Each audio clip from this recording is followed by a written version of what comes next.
Hello, everybody. So today we are dealing with dependent samples. Most of the stuff that we do is independent samples. Independent samples, you've got different groups, but dependent samples have the same group, and you have that group of individuals or that group of whatever you're working with experience two things. So it's possible that if you're dealing with people that are swimmers and you're trying to see if caffeine happens to increase their speed, so you have them do a trial, like swim 100 meters, and you time them, and then you give them a little bit of coffee so they have some caffeine in their system and see if it improves their time. And yet they do a second 100 meter or swim in second 100 meters. So in many of the instances, there's a before and an after type of situation, or a experience one and then an experience two for that same individual.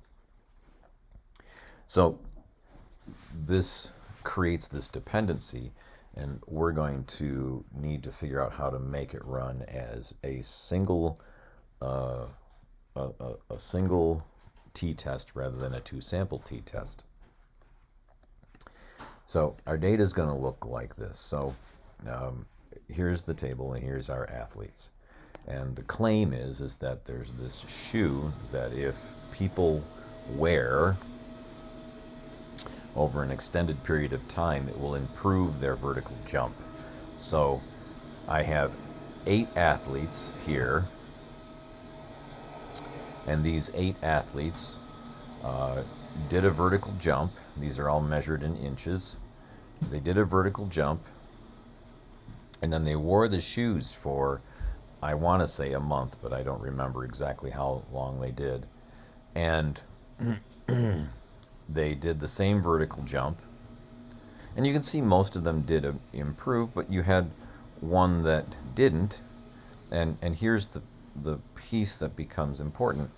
We consistently have to do before minus after. Most books are set up where you have the before minus after. So we have to consider that when we do a couple of things. When we establish our null and our alternative, and I'll address that a bit more in a bit. But so we're going to look at all of these. We're going to do before minus after to get the difference. So 24 minus 26 is minus 2, or negative 2. 22 minus 25 is negative 3. And we do that all the way through, and we get a list of differences. Now you're going to see in a lot of the work, you're going to get this mu sub d. And what it's talking about is it's taking all of these differences and getting the average. So you're going to add all of the differences and divide by how many differences there are, and you're going to get negative 1.75. You're also going to see this thing S sub d, and this S sub d is found by doing the standard deviation, as we have done before. But what we're going to do is we're going to take this negative 1.75, and we're going to take each data point, so it's minus 2 minus a negative 1.75. And recall that a minus negative becomes a positive, and so it's really negative 2 plus 1.75. You're squaring it, and so forth. We have a sample size of 8, and because this is a sample, it's going to get degrees of freedom in the denominator, so it's 8 minus 1 in the denominator. I put dot dot dot because this is a lot to write out, and you get about equal to 2.12. Now remember that we are talking about before minus after, and so what I'm going to do is I'm going to try and explain why is it that the alternative hypothesis is going to be less than 0 and is our claim. So I'm going to scroll up here. If the claim is correct, so you have to assume that the claim is correct. You know, the company's making this argument that this is going to improve your jump. So if you're going to improve your jump, then the before value should be larger than the after value. Well, if you subtract those two things, you're going to end up with a negative number. A number that's less than 0 becomes the claim. So the mean difference is going to have to be less than 0. That's how the claim gets attached to the alternative hypothesis. Well, this one's counterpart is the mean difference is greater than or equal to 0. And I hope that makes sense so far. Now, we are going to draw our distribution, and we're going to find this critical value. So in your e-learning website, you'll see at the bottom I have tables to use for hypothesis tests. So we're going to click on tables to use for hypothesis tests. It's going to open this up, and we are looking for the table with the t-distribution. Now our degrees of freedom is 7. It's the sample size minus 1. And we have a one-tailed test going on because we have a less than here. And 7 and our one tail is 0.05. And so we're getting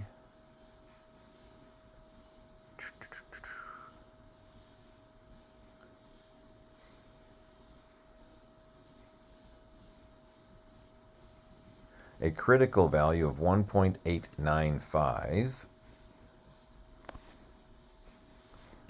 Let me just double check if I wrote that down right. I did not write that down right. So this is 1.895. I see what I did. I grabbed the wrong alpha. Do you see that? So I grabbed this 1.415, and I didn't grab, I just came offline for that. So it's 1.895 is our critical value.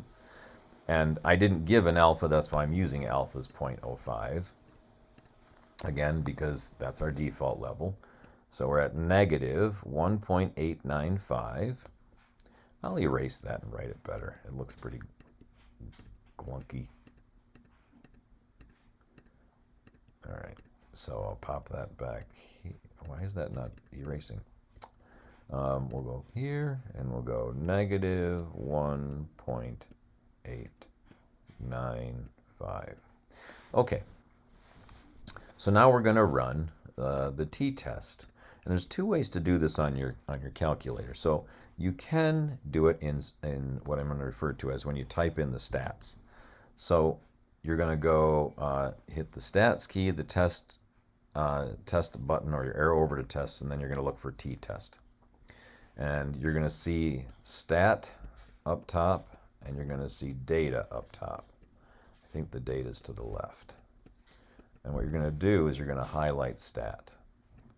And you have mu naught is equal to 0. That's the 0 from the null hypothesis. That is this 0 here on the null hypothesis. Then you're going to put x bar. So x bar is saying what is the mean from the sample? Well, it really should be, oops, I put mu sub d. That should be x bar sub d, not mu sub d. So there's a typo there. I just didn't catch that. My apologies.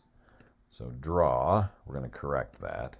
This should actually not read mu sub d. It should read x bar sub d. Okay, so fix that. Make sure you have that corrected in your notes. So here's our x bar sub d, and here's our negative 1.75.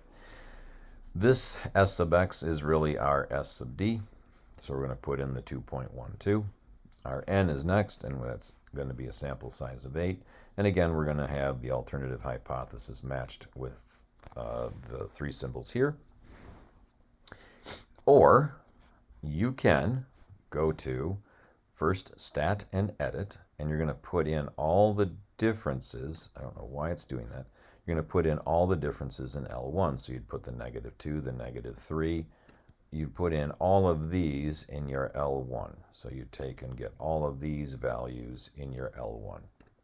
And if you do it that way, when you hit the stats key and then the t-test, now you would highlight data rather than stats. You would still have the 0 and the mu sub naught. Remember, this naught is indication of what the numerical value is that's in the null hypothesis. Then it's going to say list, and just make sure it says L1. If you put it in L2, tell it L2. And the way you do that is you hit the second key, and then if it's in L1, you'd hit number 1. If it's in L2, you'd hit number 2. If it's in L3, you'd hit number 3. So whatever the number is, that's the L1 that it'll go to, or the L2 or the L3, and so forth. Leave the frequency at 1. Again, the less than, then go ahead and calculate. You're going to get a t-score of negative 2.3333. You're going to get a p-value of 0.026. And so what we're going to do is we're going to reject the null. Our p-value is less than our alpha, and our t-score is out in the tail of our distribution. So I'll just travel back to our distribution. Negative 2.33 is out here. It's in the reject the null region. Okay, so what we're going to do is we're going to do our three-part conclusion. So part 1 is that we, part 1 is we reject the null. Part 2, we always state the level of significance. And step 3 is to make a statement about the claim. So the data suggests that the claim that the shoes help improve your vertical jump is supported by the data. Okay, my apologies for the typo. Hopefully this makes sense, and I will see you in class tomorrow.